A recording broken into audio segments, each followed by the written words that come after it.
예, 안녕하세요. 보험인 서울입니다. 자, 이번 시간에는 어떠한 주제에 대해서 이야기를 해보려고 하냐면요. 고혈압 약을 드시는 분들께서는 유병자 보험을 가입해야 됩니까? 에 대해서 한번 좀 이야기를 해보겠습니다. 이제 고혈압 약을 복용하시는 분들이 계시죠. 혈압약이라는 거는 좀 일반적으로 장기적으로 복용을 하는 편입니다. 한 달, 두 달 드시고 그냥 그대로 이제 완치되거나 끝나는 게 아니라 지속적으로 이제 혈압약을 드시면서 혈압 강화제 드시면서 그 혈압 수치를 유지를 해주셔야 되는데요. 그런 경우에 유병자 보험을 무조건 가입을 해야 되는지 아니면 표준체 심사 보험도 어느 정도 가입을 할 수 있는지에 대해서 한번 이야기를 해보겠습니다. 제가 여기에 대해서 이제 자, 보면은 계약전 알릴 의무 사항을 한번 설명을 드리기 위해 준비를 해봤어요. 이게 첫 번째 계약전 알릴 의무 사항이 있고, 두 번째 계약전 알릴 의무 사항이 있는데요. 여기 보면은 좀 내용이 다른데, 이게 뭐냐면, 첫 번째는 표준체 심사보험의 계약전 알릴 의무 사항이에요. 그냥 흔히 가입하는 어린이 보험 이런 거 있잖아요. 성인 보험 이런 일반 심사보험. 일반 심사보험이고, 두 번째는 이제 말 그대로 유병자 보험이라 해서 간편 심사로 가입하는 그 계약전 알릴 의무 사항입니다. 물론 이 상세 내용들은 조금씩 내용이 다를 수 있어요. 기간이라던가 이런 항목들이 한두 개씩 좀 다를 수 있어요. 보험 상품마다 아니면 보험 회사마다. 그런데 어쨌든 간에 그래도 일반적으로 많이들 가입하시는 표준체 심사 계약전 알릴 의무 사항과 유병자 보험의 계약전 알릴 의무 사항을 한번 예시로 가져와 봤습니다. 이걸 보시면은 좀 여기서 좀 차이가 있는 것을 알 수 있는데, 일단 먼저 제가 유병자 보험부터 좀 볼게요. 유병자 보험의 계약전 알릴 의무 사항을 이렇게 보면은, 자, 3개월 이내 의사로부터 진찰 또는 검사를 통하여 입원 필요 소견, 수술 필요 소견, 치료나 추가 검사 필요 소견에 대해서 물어봅니다. 그리고 두 번째, 최근 2년 이내 의사로부터 진찰 또는 검사를 통해서 입원, 수술, 그리고 계속하여 7일 이상 치료를 받은 사실이 있습니까? 이런 식에 대해서 고지를 하는데, 보면은 중요한 건 바로 이거예요. 투약 기준이 없습니다. 투약 기준이. 유병자 보험의 어떤 알릴 의무 사항에는 투약 기준이 없어요. 예를 들어 여기 보면은 여기서 말하는 치료란 단순 처방을 위해서 병원에서 진료받는 경우에 포함하지 않습니다라고 되어 있죠.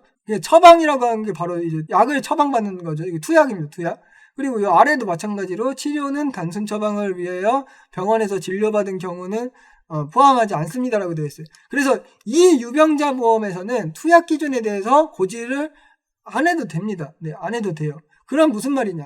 혈압약을 드시는, 이제 혈압약을 복용 중인 고객님 계시다면은 이 유병자 보험을 가입하실 때 혈압약을 이제 드시는 것에 대해서, 복용하시는 것에 대해서 이렇게 고지하실 게 없는 거예요. 고지를 안 하시는 거예요. 그러면 이 보험을 가입하는 데 있어서는 혈압약을 복용하시는 부분은 인수심사상 크게 문제가 되지 않는다라고도 할 수가 있는 것이겠죠. 네, 그렇습니다. 그래서 유병자 보험은 보통 이렇게 계약전 알릴 의무 사항이 이런 식으로 되어 있는 경우가 많이 있어요. 그러니까 투약에 대해서는 아예 고지를 안 해도 되는 그런 경우가 많이 있습니다. 물론 이제 투약에 대해서 고지를 해야 되는 유병자 보험도 있습니다. 유병자 보험 상품마다 조금씩 다른데요. 그런데 이런 형태의 이제 계약전 알릴 의무 사항이 있는 그런 유병자 보험 같은 경우에는 혈압약 복용하셔도 가입이 될 수가 있겠죠. 네, 인수심사가 통과가 될 수 있겠죠. 왜냐하면은 만약에 혈압약 복용하시는 부분이 보험을 가입하는데 문제가 되는 그런 보험 상품이면은 계약전 알릴 의무 사항의 투약 기준에 대해서 고지를 하게끔 이렇게 또 적혀 있을 텐데, 그 부분이 이제 명시가 되어 있지 않기 때문에 이 보험에서는 혈압약을 복용하시는 분들께서도 이렇게 이제 고지를 해보시고 심사를 넣어보면은 이제 인수심사가 이제 가능할 수도 있다. 그렇게 생각을 해볼 수 있습니다. 그런데 자, 표준체 심사 보험의 계약전 알릴 의무 사항입니다. 여기 보면은 이제 이런 부분도 있어요. 이렇게 직업 고지하시는 부분도 있고, 키랑 몸무게를 작성해 주시는 부분도 있고, 이제 여성분들 같은 경우에 임신 중이신지 체크하는 부분도 있죠. 표준체 심사 보험이다 보니까. 그리고 그 아래를 보면은 이제 이런 부분이 있어요. 이 표준체 심사 보험의 계약전 알릴 의무 사항에서는 레이저 시력 교정 수술 합병증 및 진단 재수술비 가입의 경우 현재 시력 교정의 목적으로 안경이나 컨택트 렌즈를 착용하고 있습니다. 이런 것도 고지를 하는 항목이 있기는 한데요. 아무튼 지금 이번 시간에 그렇게까지 제가 말씀드리려는 내용은 아니고요. 자, 보시면 그 병력 사항에 대한 고지 항목들인데, 3개월 이내 의사로부터 진찰 또는 검사를 통해서 질병 확정 진단, 질병 의심 소견, 치료, 입원, 수술, 그리고 투약이라는 게 있습니다. 투약을 고지를 해주셔야 돼요. 투약을 고지를 해주셔야 돼요. 표준체 심사보험에서.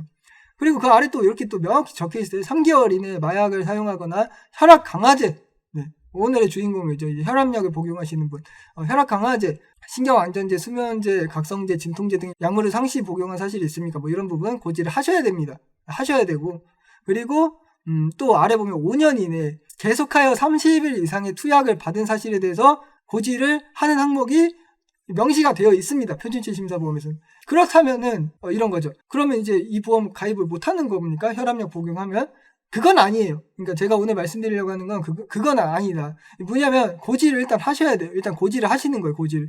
여기 적혀 있는 대로 만약에 혈압 강화제 지금 드시고 계시면 이 부분에 대해서 예를 이제 작성을 해주시고 뭐 그 아래 보면 상세 내용 이렇게 고지를 하게 되어 있는데 여기에 이제 뭐 약의 이름이라던가 복용하시는 약의 이름이라던가 아니면 뭐 치료 기간, 처방받은 뭐 위료 기간 뭐 이런 부분에 대해서 작성을 해주셔서 상세 내용을 기재를 해주신 다음에 심사를 이제 해보시고 보험 상품에 따라서 표준체 심사 보험이 뭐 암보험도 있고요. 뭐 뇌혈관 질환, 심혈관 질환 아니면 각종 뭐 질병 수술비를 보장하는 특약도 있을 수 있고 아니면 실손의료비 보험도 이제 표준체 심사 실손의료비 보험이 있잖아요. 이게 어떤 보험을 이제 가입하느냐에 따라서 이 부분에 대한 심사 결과가 다 달라지게 돼 있습니다. 그래서 일단은 여기에 해당하는 항목들에 대해서 고지를 해주셔야 돼요. 해주시고 그리고 그 결과에 따라서 이게 인수심사가 거절나는 표준체 심사보험이 있을 수가 있고요. 근데 인수가 될 수도 있어요. 근데 인수가 될 때 조건부 승인이라 그래가지고 특정 부위에 대한 부담보가 잡힌다던가 아니면 보험료가 할증이 돼가지고 정상적인 금액보다 조금 더 인상된 금액으로 보험을 가입할 수 있다던가 이런 식으로 달라지게 됩니다. 네. 그래서 제가 오늘 이제 영상에서 처음에 말씀드렸던 이 영상의 주제가 어떤 거냐면 혈압약을 복용하는 고객님께서는 무조건 유병자 보험에 가입해야 되는가? 거기에 대한 이제 답변을 해드리는 영상이었는데 무조건은 아닙니다. 무조건 유병자 보험을 다 무조건 가입하시는 게 아니에요.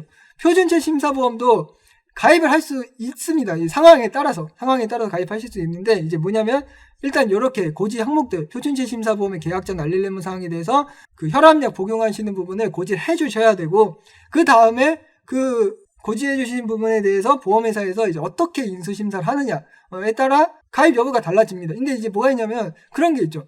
혈압약 복용하시는 부분은 고지를 하셨는데 아주 그냥 깔끔하게 그냥 아무 조건부 없이 그냥 인수심사가 정상적으로 되셨어요. 그러면은 그만큼 좋은 건 없죠. 근데 예를 들어서 막 암보험을 가입을 하는데 표준체 심사보험을 가입을 하는데 혈압약 부분을 고지를 해주셔서 보험료가 할증이 됐어요.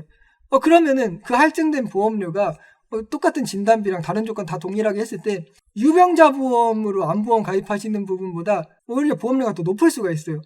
그런 경우에 이제 고민을 해보셔야 되는 거죠. 그런 경우에는 그냥 유병자 보험으로 암보험을 가입하는 게 더 나을 수도 있겠다. 이게 표준체 심사보험으로 가입해서 보험료가 할증된 상태로 가입하는 것보다는 오히려 그냥 유병자 보험을 가입을 하는 게 좀 더 나은 선택일 수 있겠다.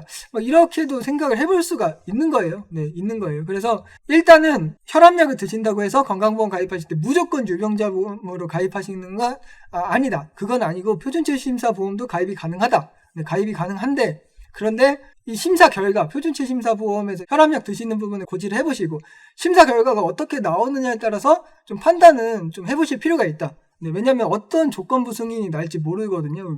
보험료가 할증될 수도 있고 안 될 수도 있지만 할증이 된다 해도 어느 정도 할증이 될지는 또 그 상황마다 다른 거라 가지고 그 부분은 이제 좀 결과를 보시고 인수심사의 결과를 보시고 판단을 고객님께서 해보시면 된다. 그런 말씀을 한번 드려봤습니다. 오늘 영상 잘 보셨다면 좋아요, 구독 한 번씩 눌러주셨으면 좋겠습니다. 네. 그 외에 이런 이제 뭐 심사 관련된 문의사항 아니면 보험 설계에 관한 문의사항 있으시면 또 보험인 서울에 연락 주시면 친절히 상담해드리겠습니다. 좋은 하루 되시길 바라겠습니다. 감사합니다. 계약 체결 전 상품 설명서 및 약관을 자세히 읽어보시기 바랍니다. 장지원 FC는 해당 상품에 대해 충분히 설명할 의무가 있으며 가입자는 가입에 앞서 이에 대한 충분한 설명을 받으시기 바랍니다. 프라임에셋 장지원 FC는 다수의 보험사와 계약 체결 및 대리 중개하는 보험 설계사이고 보험회사로부터 보험계약 체결권을 부여받지 아니하였습니다. 보험료 중 일부를 금융투자 상품을 취득 처분하는 데 사용하거나 그 밖의 방법으로 운용한 결과에 따라 보험금 또는 해약 환급금에 손실이 발생할 수 있습니다. 상기 내용은 모집 종사자 개인의 의견이며 계약 체결에 따른 이익 또는 손실은 보험계약자 및 피보험자에게 귀속됩니다. 본 광고는 손해보험 광고 심의 기준을 준수하였으며 유효기간은 심의일로부터 1년입니다.